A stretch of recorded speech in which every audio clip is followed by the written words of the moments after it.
Story 1. Please see the attached earlier email chain where this was discussed. Story 2. In meetings, when someone is feeling a bit froggy, I say that if you want to set up a follow-up meeting, I'd be happy to discuss whatever they are upset about with you. But I want to be mindful of everyone else's time, so let's focus on X, Y, Z. Story 3. The Human Resources Department at my workplace tells us to fuck off by saying thank you for your open feedback, and then does not acknowledge or respond to the substance of what we said. That is a good one. Story 4. Jesus, reading this thread, apparently I politely tell people to fuck off all the time and in many ways. Story 5. I work with a bunch of engineers. Fuck off is absolutely acceptable. Story 6. I don't have anything more for you on this topic. Adapted from an Obama press secretary during a briefing when the same question kept coming up. Story 7. The lawyers in my office have a nice way of saying go F yourself, phrased as govern yourself accordingly. I thought that was an elegant way of putting it. Story 8. This does not seem like the right venue for this discussion. We can revisit this later after we have had time to think it through. I am not confident in this. Let me confer with Steve, who is the company blow-up doll. Story 9. Here are a few of my favorites. I'll let you take the lead on that since it matters to you more than it does to me. Let's not spend time on things that don't move the work forward. I don't think this is a good use of either of our time. Those are the least offensive, laughing out loud. Story 10. I appreciate your contributions, and I will take them under advisement. Story 11. With all due respect, please go away. Thank you. Story 12. Off is the general direction in which you are cordially invited to leave. Story 13. My calendar is full at this point. Please share that challenge with your supervisor and see if they can assist you. Story 14. Thanks for the feedback. Thank you for your email. I'll keep that in mind. I'll follow up with you later. We'll keep you updated. Story 15. I did not get much sleep last night. I want to give this conversation the attention it deserves, but I do not have the energy right now. Story 16. We will prioritize this in our next planning meeting and allocate resources relative to our other deliverables. Story 17. A response is neither expected nor desired. Story 18. Entendido, mi estimado. Con eso no estás mandando más que a la mierda. Story 19. It would be beneficial for my well-being if you would leave my immediate surroundings. Story 20.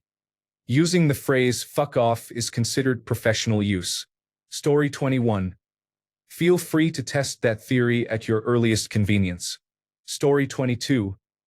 I used understood the other month and have managed to blank them entirely since. Very satisfying. Story 23. Thanks for your input. This response ends the conversation, does not acknowledge the speaker's contribution, and will not result in being sent to human resources. Story 24. If situational, use a deadpan and emotionless delivery. I do not appreciate how this situation was handled. Story 25. Thank you for your input. That is unfortunately out of scope. I am not the right resource for that. Story 26. Thank you. If I need assistance, I will be sure to ask. Story 27. You are either an idiot or a liar. Which is it? You have a tremendous opportunity to convince me I am wrong. Story 28. I work in a trade. It is considered unprofessional if you don't tell a coworker to fuck off. Story 29. As a nurse, unless the person is a patient or a family member, we simply say fuck off. Story 30. You don't if you want to keep your job. When I had a corporate job for a couple of years, my tasks were always a higher priority than whatever a difficult coworker was trying to talk to me about, even if I was not doing anything in particular. If that coworker trapped me in my cubicle, I would immediately say I am on a time-sensitive project, catch you later, and turn my back to them. They typically wandered off to victimize someone else and were usually fired within the first couple of months. Problem solved with no effort on my part. I used the gray rock method. Story 31. As long as you say, with all due respect, first, that should be fine. Story 32. Just exhale slowly, shake your head as you turn away, and go about your business.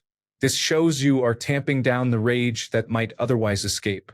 Story 33. My boss got really mean with me once. I told him that losing his temper with me had better be a one-time occurrence, or he could find someone else to crawl into attics and wire cables. I told him I was serious and he should never yell at me again. He apologized and never raised his voice to me after that. Don't let your boss treat you that way. Story 34. I am 64 and old enough to know that going to battle at work is ultimately unsatisfying. I try hard to avoid it. I have one response in my back pocket, though I have never used it. My boss is much younger, and I like and respect her. Sometimes she scolds me like a child. Not often, but I admit I have a short fuse when I feel disrespected. I thought that if it ever bothered me enough, I would say that the scolding made me feel young again. I still have not said it. With anyone else, they know when I am finished. Story 35. Send that to me in an email, and I will get back to you. Story 36. I am thankful to work in an industry where, if the need presents itself, I can simply say fuck off. Story 37. I appreciate your input. I will be sure to ignore it appropriately. Story 38. I say this with all due respect. Please fuck off, but thanks for your input. Story 39. You'd be doing me a very big favor if you left me alone from now on. I've had to say this only about 3 times in my adult life, and every time they backed the fuck off. I never heard another word from them. It helps if you say it in as low a voice as you can. Story 40. I should prioritize seeking another coworker on this matter. It does not pertain to you. Story 41. That's so sweet. It sounds like you think your opinion actually matters. Story 42. I am a chef and a sailor. I do not understand the premise set by the original poster. Story 43. Well, I'm the boss, so I say if you want to keep pressing this issue, you might want to refresh your resume. Before I was the boss, I would just walk away. Work drama rarely ends well, even if you are right. Story 44. Your input is noted and appreciated. I will follow up with you. Story 45. I have a situation at work. Someone is spending too much time around me and checking my work.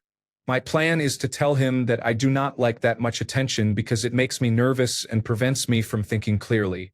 I will ask him to keep his distance. Story 46. I can hear my phone ringing. I just received an emergency call.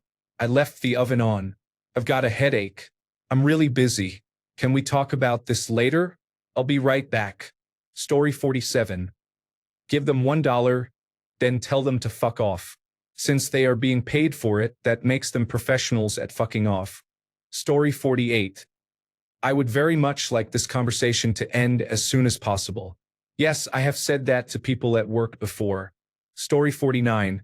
If someone is being argumentative to the point that it is impeding work, I say we will pause the conversation until a member of human resources can be present. I have used this approach several times when people try to bully their way around policy. Story 50. I share your concern and I will give this matter my immediate attention. Story 51. We will consider the information that you have brought to us. Story 52. I am having a battle of wits with someone who is unarmed. Story 53. Please stop communicating and leave my immediate area. If the work environment allows, walk away. If you reach a point where you cannot tolerate the situation, be blunt and tell them to fuck off, but be prepared to face the consequences. I have done this. I kept the job for a while longer, but I had zero respect for the manager I told to fuck off. He also knew I was a technical resource he could not fire on a whim. It depends on how disposable you are perceived to be. Story 54. Speak formally and flatly. Engage only on work matters. Do not speak ill of them or be sarcastic. Treat them as a nonentity in your life and in your work. Avoid personal engagement. Story 55. I'm not a tough guy by any means, but I am large and have a stare that says I'm going to rip your heart through your throat. It always does the job. It's totally nonsense, but it works for me, laughing out loud. Story 56. Ignore emails and messages. When you see them in person, you act as if they are your best friend and you have been meaning to respond. Story 57. Thanks for your input. I will keep it in mind when I make my decision. Story 58. I appreciate the input and will definitely keep it in mind. However, due to pressure from leadership and corporate initiatives, we will proceed as planned. Story 59. I always say fuck off, but I guess construction is a different realm than what you are asking about. Story 60. By saying nothing at all you win. Passive-aggressive behavior makes you look weak. People are often intentional about trying to provoke you. They want a reaction. When you use phrases that hint at telling someone to fuck off, they have already won. You end up upset and bothered while they smile because they ruined your day. I worked with some very spiteful people. I was younger, more efficient, and made more money, but they had more experience with petty tactics. After I reacted a few times, I realized I was just playing their game. When you completely shut them out and keep things professional, they die inside. I laughed my ass off. You can see it all over their faces. They simply move on to someone else. Story 61. Thank you. We will contact you should we decide to pursue this. Story 62. Remove the word kind from kind regards. Please see my previous email.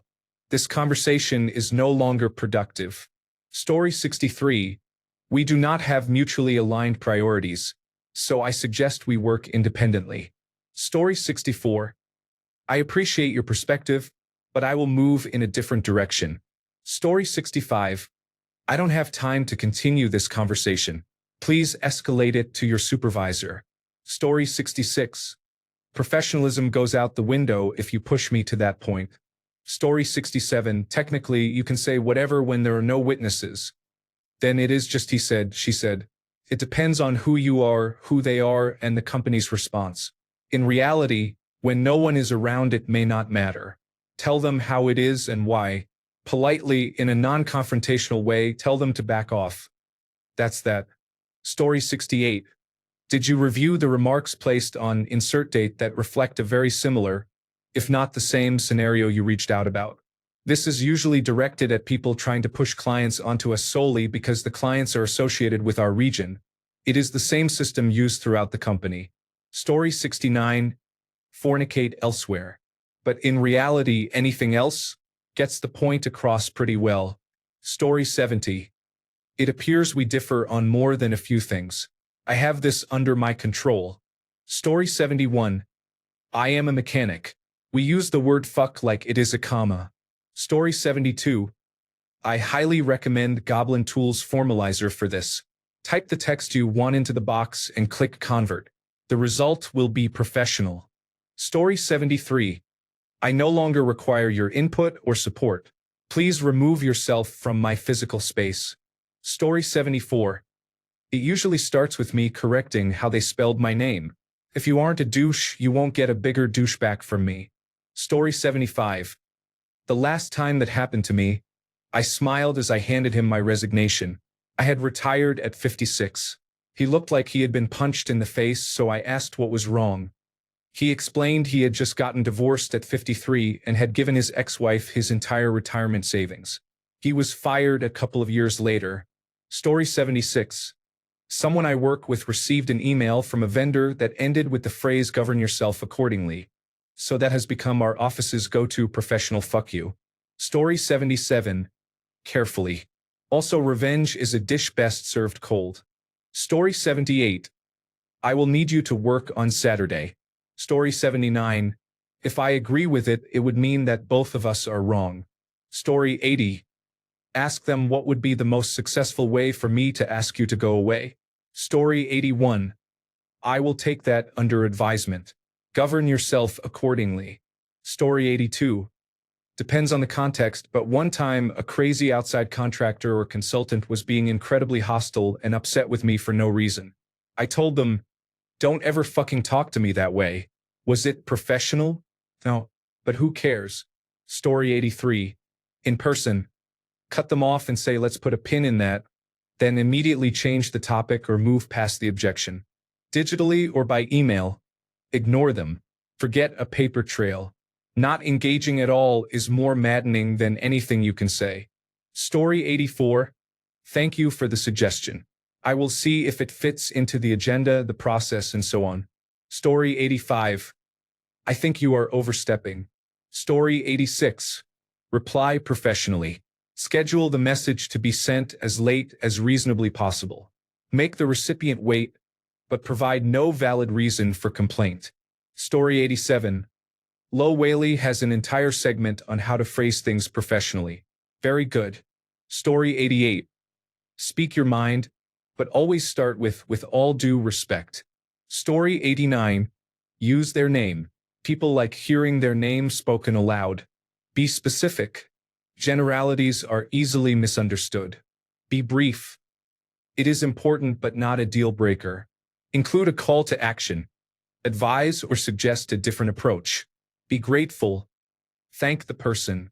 Hold conversations in public when appropriate. Private conversations are easily misinterpreted by peers and supervisors. Writer, please wait until we have all worked at least 2 hours before you start complaining about the day. We all need to get a good start, and you can help by trying to stay positive. Thank you. I'm not a human resources professional, but I have used this approach successfully. Story 90. Fuck off. I have worked for a lot of different companies in the past 20 years. Story 91. Do you want it done right or your way? Story 92. Remove niceties. Do not say hi or thanks. Be blunt. Story 93. If you are ending a conversation or parting ways, I hope you have the day you deserve. Story 94. Excuse my coarse language, but please fuck off. Story 95. I recently asked Grok the exact same thing. Its response was kindly remove yourself from the premises at your earliest convenience. It worked. My coworker left me alone. It helped that he saw me open Grok on my phone, activate the microphone, and ask please translate the phrase fuck off into language acceptable to human resources. Then I repeated the phrase to him with a sincere smile on my face.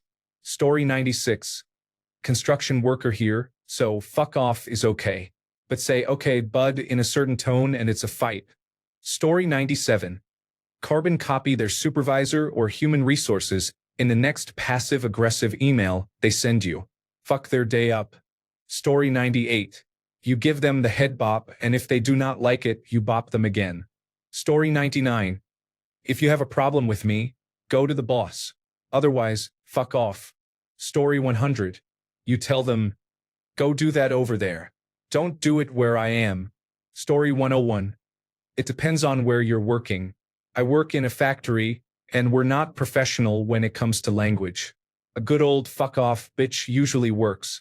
Professionally, I say thank you for your opinion and that I'll take it into consideration if the way I'm doing it doesn't work, with a nice passive-aggressive smile, the kind you just want to smack a smile off a person's face.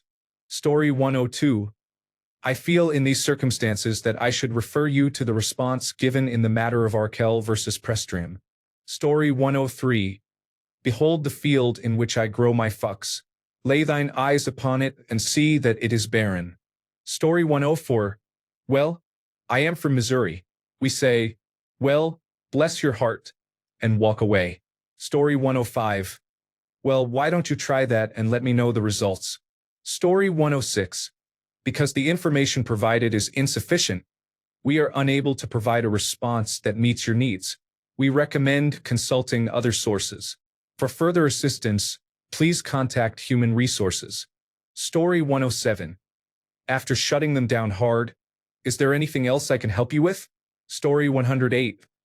These days I just say fuck off. If I get fired, so be it.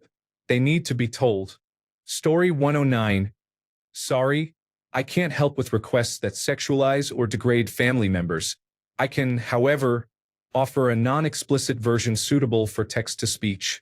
If you want my comeback, you'll have to ask for it. The best part of you disappeared long ago. You are a waste of DNA. Sigh. If only your mother had made different choices. Story 110. I tell my subordinates to leave. With everyone else, I say let us take this offline because it is always someone in meetings eating up time who needs to be told to politely go away. Story 111. As stated in my previous email, please refer to previous correspondence documenting the procedure. To whom it may concern, please send me an email or a Microsoft Teams chat outlining your request, and I will get right on it. Let me consult with the legal department on that support ticket. Have the kind of day we think you deserve. Story 112. I work in the steel industry, so we just tell people to fuck off. It is kind of nice that people do not beat around the bush about it. Story 113. When they come to speak to you, check your pockets as if you can't find something. Then tell them you're sorry, but you cannot find a single fuck to give. Story 114. Somewhere out there, a tree is tirelessly producing oxygen so you can breathe. I think you owe it an apology. Story 115. Depending on the situation, go fuck off might be the best response. Can also be the worst. Alternatives include I'll do my own job, thanks, or stay in your own lane on this.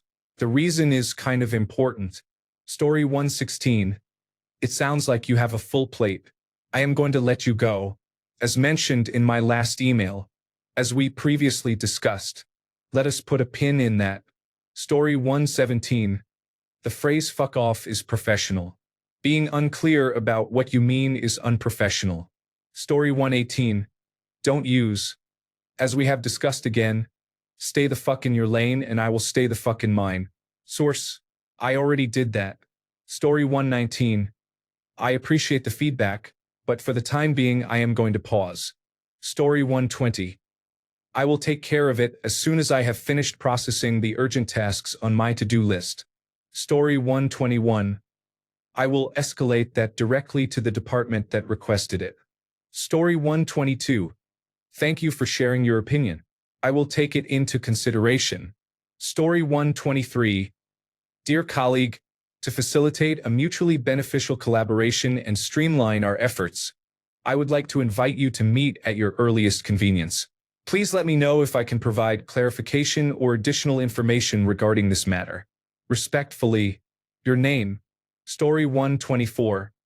In the United Kingdom, we refer you to the reply given in the case Arkell versus Prestam, 1971. Story 125. I would like to agree with you, but that would make both of us wrong. Story 126. Can we schedule a meeting and include the rest of the stakeholders? Story 127. Thank you for your opinion. I will file that under useless. Story 128. It depends on the context. For emails, I like the brief, informative, friendly, and firm framework. Story 129. Thank you for your response to the question that nobody asked. If you ever need anything, please don't hesitate to ask someone else first. Story 130. Check out I am Susanna Alba on Instagram. She posts many translations. Story 131. Your input has been noted. I have carbon copied the manager for visibility. Story 132. While that idea is unique to you and how you perform, I plan to take another route. Story 133. I'll keep that in mind. If someone is being excessively rude, I'll just tell them to go away. But I'm usually more polite than that. Story 134. My favorite line is we can agree to disagree. I leave it at that. It upsets many people if you repeat it enough times. It makes me laugh a lot. Story 135. Shall we meet in the Human Resources office at 5? Fuckface? Story 136. It depends on how the situation is being addressed. Examples. 1. As I mentioned in my last email. 2. Our interactions from this point forward are strictly professional, meaning we are not friends. 3. This conversation is not conducive to either of us. 4. I would prefer that we have a witness present during future interactions to avoid any misconceptions. All of these statements tend to make people stop talking to you, and it is effective. Story 137. A new employee fresh out of college began an email to me with the phrase "in my experience," and then gave awful advice he likely found on Reddit. I replied respectfully that he had no experience. My manager found it hilarious. Story 138. My favorite one is sure. It's a sarcastic sure, but it works. Story 139. That's a great point. Can you bring it up at our next weekly team meeting? Story 140. If you are working as a stagehand, you might hear someone say, "Fuck off, you piece of shit." Story 141. As a Dungeons & Dragons player and a person whose work is literally on the streets, I am employed but the work is outside. I just use my vicious mockery Google Sheet. Story 142. Apparently my face and demeanor say it before I can verbalize it. I've told people to go away a few times. When I turn to say it, they usually leave before I get the chance. Story 143. You may test that assumption at your convenience. Jean-Luc Picard. Story 144. I'm going to have to check with the legal department before answering your question. Story 145. When someone is being ignorant or foolish, I can explain it to you, but I cannot understand it for you. Story 146. It makes sense that you would think that with just the slightest emphasis on you. Story 147. Let us table that for now and schedule a meeting to give it the attention it deserves. Story 148. I believe this is an opportunity for you to perform an aerial fornication in a rotating toroidal pastry. Story 149. Staying quiet speaks the loudest. Please, as an adult, refrain from this behavior and from getting involved in toxic situations. We are adults. We show up, we work, we speak politely, and we stay out of drama. I do not engage, but I am careful not to be cold or passive-aggressive. If it were a direct attack, I would stand, face the person, and say, Carol, I am not here for conflict. We can resolve this with a proper conversation, or I am happy to go with you to our manager if that helps. But I do not want to argue. Story 150. Call them a racial slur. It works every time for me. Story 151. I think we all have something to bring to this discussion, but from now on, what you should bring is silence. Story 152. We will add that to our issue list because that response is never appropriate. Story 153. Please conduct all conversations with me by email. Do not reply in person. Story 154. The Berber English Variations. Story 155. I hope this email finds you well. Now fuck off. Thank you for your attention to the matter. Story 156. That is an interesting way to go about it, but everyone has their own style. Story 157. I appreciate you letting me know. That is interesting. Either one usually works for me if that is all I say. Thanks a bunch for sticking around till the end of the video. Remember to subscribe, and until next time, stay awesome and goodbye.